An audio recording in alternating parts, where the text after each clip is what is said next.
What's up, everybody? Mark with Vox Academy here, and if you're new to the channel, I am a harsh vocalist, an extreme metal vocalist, I guess you could say, of 15 years.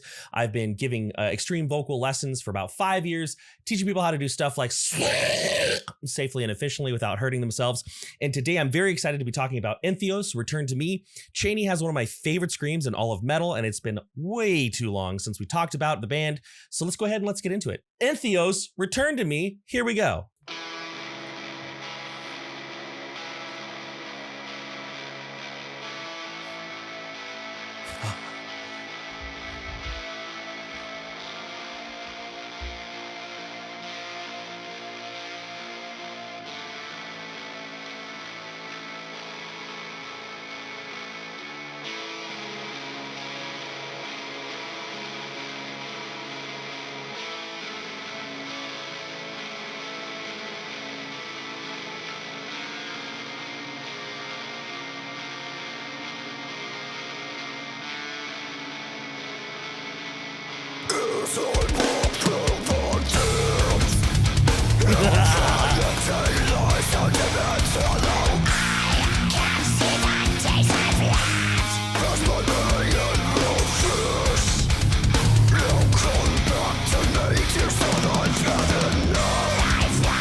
So I was waiting for a good place to stop because here on the channel I do a lot of vocal analysis if you're new. But the song is continually building, and so I was like, well, I'm just gonna pause it here. So sorry it's so early. Well, actually it's past a minute, so we're good. But there are a couple things that Chaney's doing here that I absolutely love, and I'm very, very glad that she has done the song in this way, right? She has created a lot of contrast in her vocals, right? And that's one of the main things that we can do to be interesting as vocalists, right? Create contrast. And what I mean by that is do things that are very different from each other, right? Chaney has some of the most, and I'm sure we're gonna hear more of them, venomous highs in extreme or harsh mellow, whatever we want to call it, in my opinion. And there's some of my favorite highs in the game, but let's start off with those lows, right? So what we have here is a very strong, a very solid, and a very, I should say, polished and perfected false chord low, right? So a lot of times what will happen is when we first learn false chord, and this is a very solid way to teach it, and this is the way a lot of people teach it, your false chord vocal is going to be very airy, very breathy, and you're going to dump that air very, very quickly, right? So it's going to sound something like, you know, blah.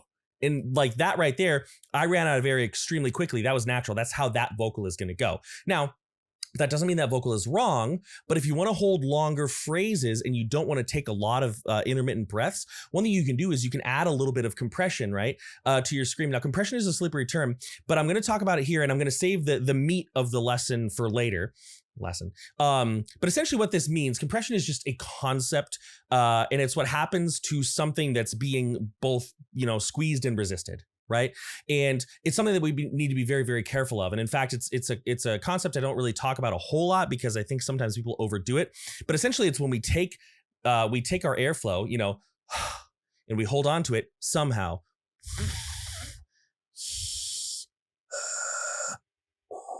All of those were compression, right? But some were better than others.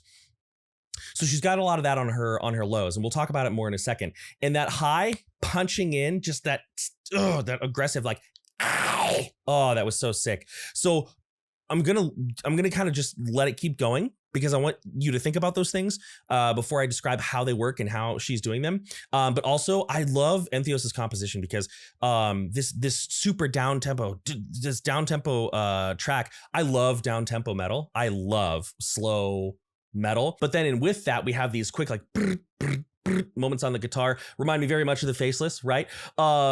It's awesome. It's awesome. So let's listen to a little bit more, and then we can talk more detail about technique and exercises and how, you know, you can make these sounds too. Right, here we go.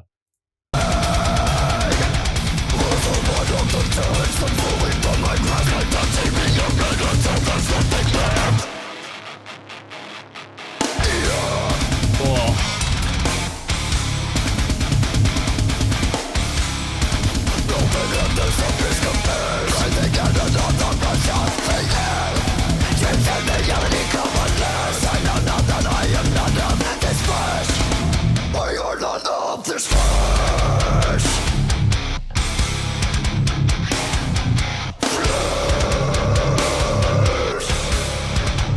Okay, that's a good place to talk about it, right? That's a cool screenshot too. Usually when I pause, I catch people when they look like they're about to sneeze, like I did, like, you know what I mean? Okay, so let's talk about a couple things. So, and I like that part to pause because we just had a low kind of on its own, right? So one thing you can hear with her growl, scream, whatever, at this point is that there's not that air dump I was talking about. It doesn't have that. What I mean is that it not only are we releasing less air, but we also don't have the super floppy, chunky bits, right? It doesn't sound like, you know, like dropping a bunch of Jello on the floor, right? What it does sound, that analogy was horrible, but I'm gonna keep it in there because, like, I don't know, if I had to suffer through making it, you got to suffer through listening to it. But what it does have is it has a much more concise and consistent distortion, right? So if I do again that old school false chord that we're not hearing here, you can hear that it's very floppy. If I take that and I give it a little bit of a squeeze at the top of the throat, I get something that sounds pretty different. This can sometimes lead new vocalists to thinking that they're entering fry vocal territory. I wouldn't call it that, but if you want to call it that, that's fine. I'm not going to actually, you in the comments. But essentially what we're doing is we're closing up our airway in a very specific way. This is a technique I use very often for like low vocals, something like, you know, right? But we can use it for mids, not really as much highs, but we can use it for mids as well. Basically what we're doing is we're taking our voice, right? And we're adding a little bit of a Kermit noise, and your goal is to make that sound with as little feeling in your throat as possible, because you don't want to over constrict, right? That's the risk. That's the problem.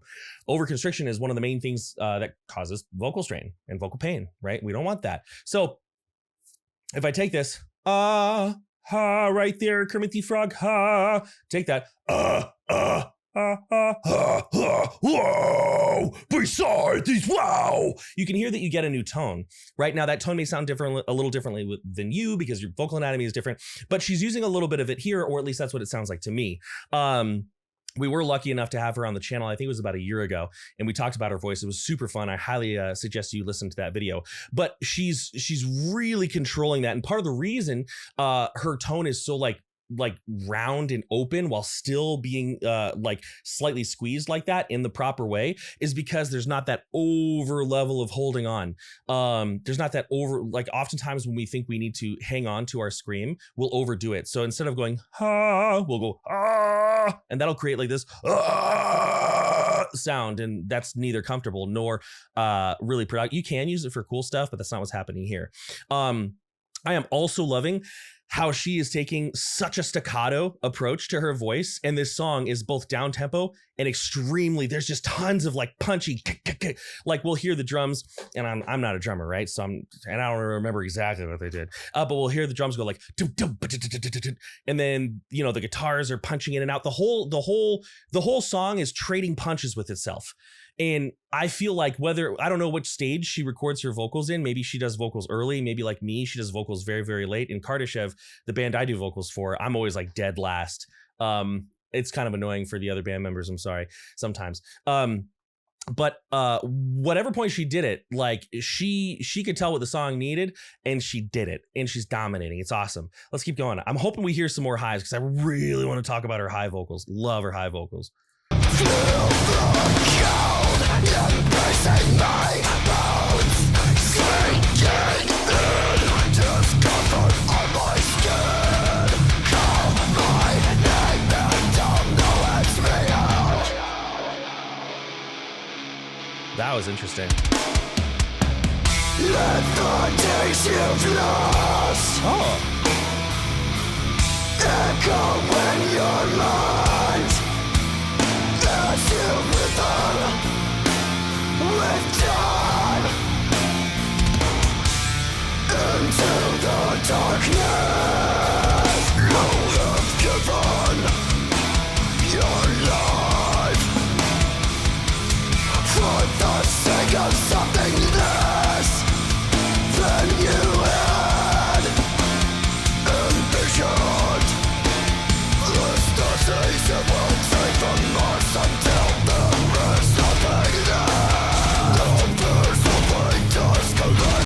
Okay, so we had some pitch in the scream. Did you hear that? That was really, really cool. That was really neat, actually. So when we're working with pitch screams, and I'm going to talk mostly about what I'm hearing from her, but this is just a disclaimer I want to throw out there. When we're working with pitch screams, in my opinion, you need to have a good control over how to make pitchless distortion first. Maybe you're not 100% pitchless, right? A scream doesn't have to be like pure TV static, but if you can create distortion without using your vocal cords, then in my opinion, even though this does take longer, this is not the fast way. I have had students come to me for lessons and quit because I won't teach them the fast way. I will teach them the right way, which varies from person to person. But in my opinion, you will be able to come back and add pitch later way more successfully. So rather than banging your head against the wall and maybe coming up with something sounds cool but feels very unwieldy, you will be able to control it, right? And that is what I'm able to hear here. Now, I'm not sure exactly what her method for these pitch screams was. I think we talked about in the last video again that was a year ago, so I barely remember it. But that is how I would go about it. Now, what we have here is a really, actually, let me hear a little bit of this again. Bear with me. Let me hear a little bit of again, because I don't want to jump to conclusions here. That's another cool screenshot. I'm doing a good job today. I'm doing a good job. Here we go. Yes. Echo when your mind as you return with time into the darkness. You have given. Okay, it's cool how then she goes pitchless and darker. That's really neat right there. Yeah, so what I'm hearing here is, and again, this is first time listen, best guess, so I could be a little bit off, but I'm pretty confident here. What I'm hearing is a slightly looser distortion that is helping the voice come through, right? So rather than like this, like, you know, like That's it. right, we're releasing a little bit. No, maybe that's not it. Maybe it's more of a traditional false chord with the voice under it. Let's try that. Yeah, that might be. That actually sounds more correct. I'm taking back the first thing I said, and now I'm saying that, right? So this to me sounds like, and maybe I'll ask her. Maybe she'll let me know for sure. But what I'm hearing in this space, which again, maybe I would want to listen to this 4 or 5 more times, but I won't put you through that. Is a traditional false chord with voice under it. So what is that going to sound like, right? That's going to sound like, hey, we're going, let's go. Yeah, that sounds much more accurate. My first idea was wrong. But anyways, this is a really good example of how you can have distortion and voice happening at the same time. She's going to go back into it, but what I want you to hear is that it sounds like equal parts grit and equal part true chord phonation, right? And because we control that distortion with the upper tissues of the throat, right? The supraglottal tissues, they're called. The vocal cords, when done properly, without tons and tons and tons of pressure underneath the vocals, that's called subglottal pressure. This can be done safely, but it needs to be done cautiously. I have a lot of other videos talking about that, but I kind of rambled a little bit, so let's keep going. Run your life for the sake of something less than you had envisioned. The station won't take from us until there is nothing there. Sounds like she's darkening those. Sounds like she's darkening those pitched screams as well. So what does that mean, right? What does that mean? Oftentimes, when I'll talk about like darker tones, brighter tones, people will say like, "Hey, what is that? What is that?" Sometimes people also say, you know, everybody knows what it also means. Well, you're not the only one watching this video, so shush. But essentially, when we're talking about tones that are brighter and darker, we're kind of talking about timbre, right? And timbre is really cool. It's essentially, and this is a definition I got from a channel called Sounds Good, which I don't think she It's not a metal channel, but she talks a lot about really interesting like audio stuff.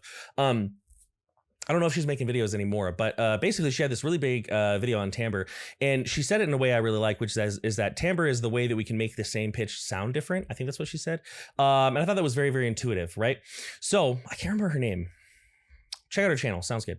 But essentially, you can have a really good example of this by taking a pitch.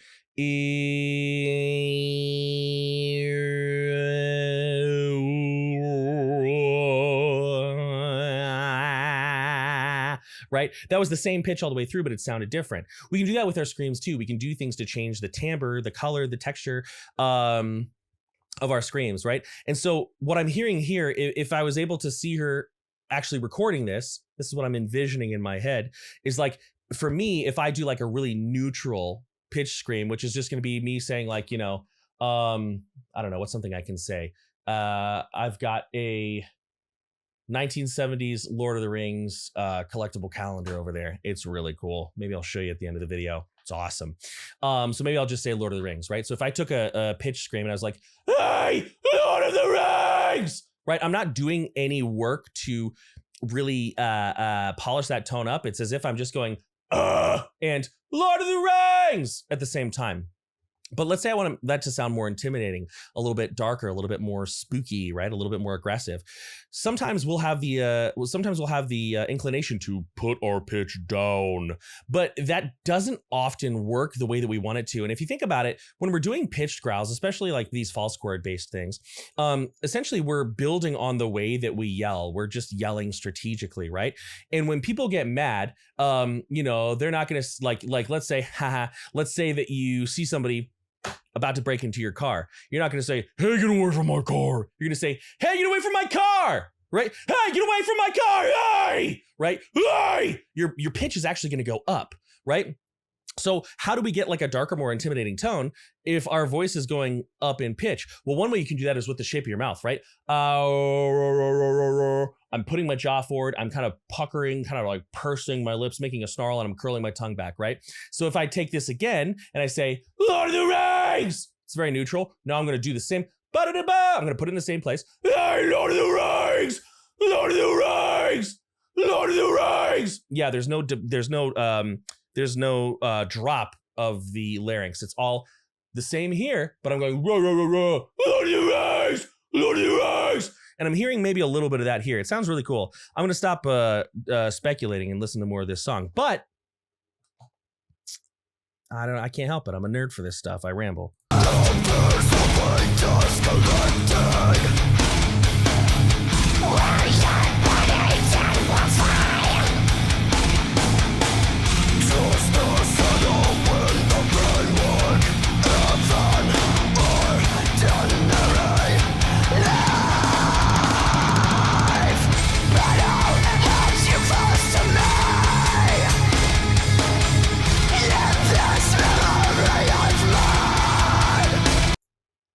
Head voice? Pitch false chords up in her head voice? Say what?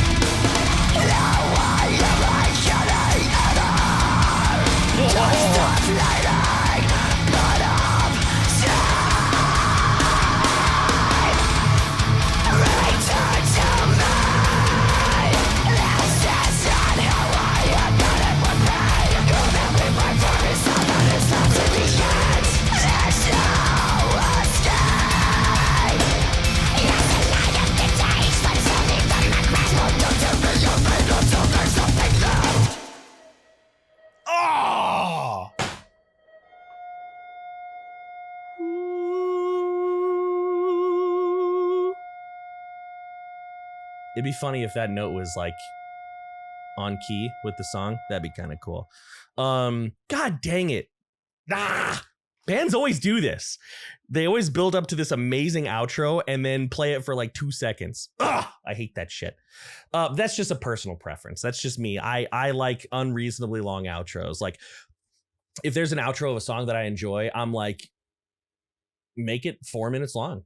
I don't care. But anyway, so I want to talk about those pitch screams that came in later, because those were sick. Those were sick. And this is a great example of how we can add distortion to different registers in our voice, and we can do it safely if we know how to do it. And it's really cool. Oh, that was awesome. Also, like, I got to know how uncomfortable that is to wear on your head. It's pretty shadowy, but I'm pretty sure that's Naveen, her husband, who they do a podcast, a really cool podcast called the Copper Crab podcast. It's a combination of their two last names, and I was able to be on it, and it's really cool. But like, let's listen to these screams again. Yeah, that thing looks like it was a pain in the ass to wear. Maybe I'm wrong. I don't know. Let's check that out. For the sake of something less than you had envisioned, the stars that won't take from us until there is nothing there. Numbers of white dust collecting. Where your bodies and will fly. Just a shadow in the brainwork. Heaven ordinary life. But all as you first to me. Let this memory of blood. No way am I getting at all. Just stop bleeding, but I'm return to me. This isn't how I thought it would be. You never my voice, someone is not to the end. There's no escape. Yes, the light of the days, but something from the grass will do to me. You're made until there's something new. Y'all, there was something very cool happening there compositionally. So we had, she did some pitch screams that were more like in the chest, right? And then she went back to the pitchless.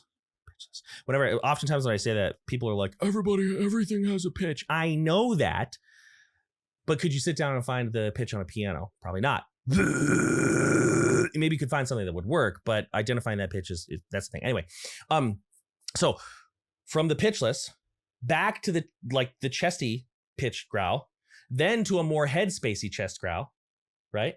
Then we had like a very high head breaky, like vocal break into that false chord pitch scream. Then we had just like a full on high scream. So the vocals were consistently ascending. That's a really good way to build tension over time amongst your listeners, right? And it's a really, really, really cool thing to do with your screams too, because like I can take again, Lord of the Rings, that's in my chest, right? Now if I do it, Lord of the Rings, Lord of the Rings, Lord! Now we have a not totally different, but we have a different sound, we have a different texture, but it's based more on the head voice. This is something where you really need to learn the distortion first. And she did like that little vocal break squeak that we have in our screams. Johnny Davey does this in Job for Cowboy all the time, and I love it. Like instead of going like, Wah! It's like, she did it really well. She did it better than I'm doing it right now, that's for sure. And it sounded so super sick. And then ending like but then like the whole song brought it back. Right, the whole song brought it back, because the whole song, like I said, it's taking punches at itself. It's they're swinging for the ropes here. That doesn't make sense. Whatever, that analogy was wrong. I don't care. But they're swinging at each other, right? All the instruments in a very like cooperative and choreographed way. But her voice is like crescendo, raising, and then punch. Really cool way to bring it back. This is part of the reason why I really like down-tempo metal when it's done well, because if you don't know how to make slow songs interesting, slow songs are boring as hell. Right? Like as much as I love down-tempo metal done poorly is painful to listen to, because you're like, oh my God, it's been 2 minutes of this same riff, right? But there are so many really smart compositional choices in here. And this is a really good example of how you can take really good vocal technique and you can make it work for and with the song in a really good way, right? Love the execution of her vocals. Now I want to talk about her highs a little bit. let's go back to that first high at the very beginning, because we're really going to talk mostly tone anyway. Entheos, return to me. I think here. Yeah, right here.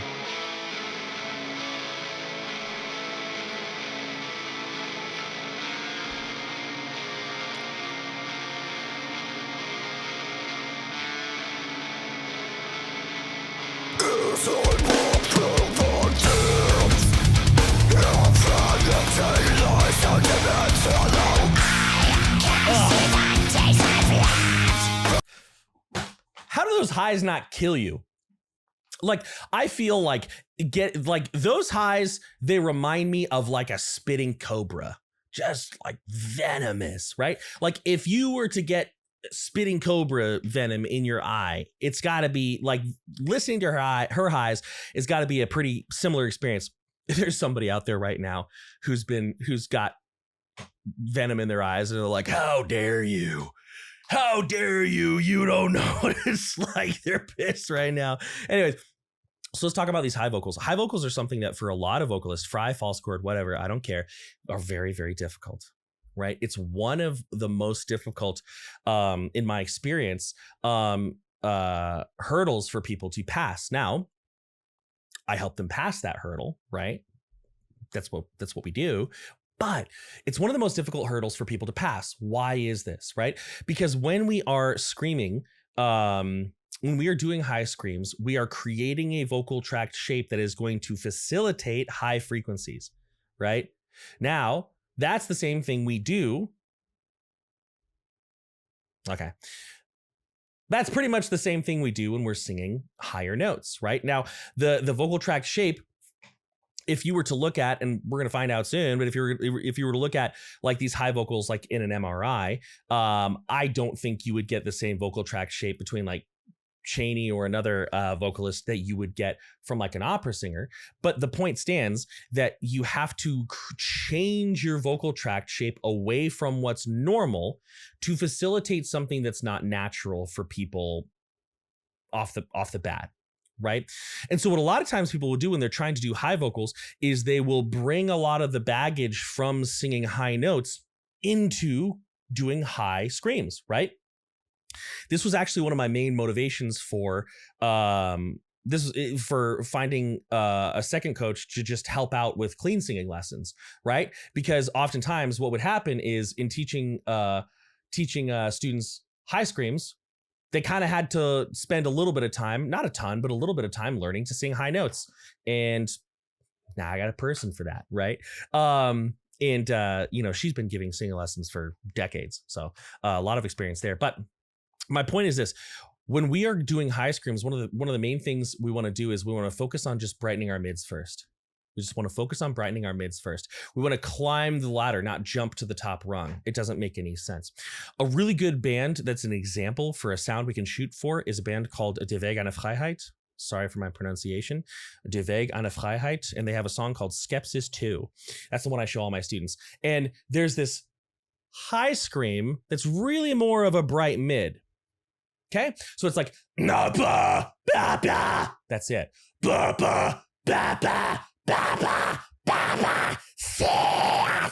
Right? There are a lot of different postures you're going to need to learn to do that. You're not going to carry the same sensation of the mid to the high, right? It's going to be different, but it's going to allow you to change these things slowly and incrementally. So if I take this scream, maybe I should say this transition. If I take this transition, and I do that with my clean voice, so one thing that can be very helpful for you if you're trying to learn high screams is first and foremost, get used to kind of talking in this voice with no pain or strain in your throat, right? We're basically taking something called twang and we are cranking it. We are using way more twang than you would ever want to use in a real singing voice. Hey, everybody. Hey, everybody. Hey, everybody. Hey, hey, everybody. Hello, my baby. Hello, my darling. Hello, my ragtime gal. Just too much for clean singing, but great for this. Also, don't be afraid to drop your soft palate. A lot of the times in singing, like singing. In clean singing technique, raising your soft palate is the answer, right? Nobody ever tends to sing like this unless you're like Shaggy. You know, or Shakira sometimes actually lowers her soft palate and it sounds amazing. I would never say anything bad about Shakira. Shakira's awesome. Unless there's something I don't know, but I don't know. Anyway, but you know, when I do this, hello, it adds a lot of wetness to the high scream, and I feel like I hear some of that here. Listen to this again, and just listen to how tight and thin yet easily controlled these high screams are. Just disgusting.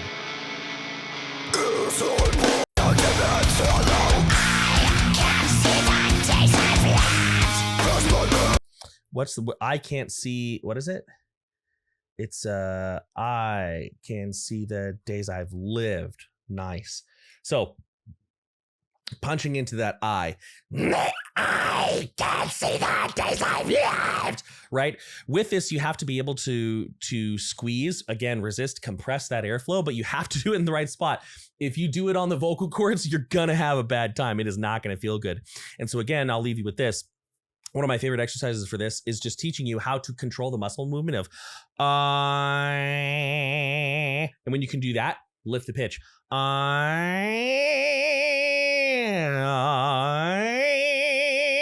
And if you can do that muscle movement in a relaxed way, and you can do either a false chord or a fry, you just have some sort of like vocal bass line, harsh vocal bass line.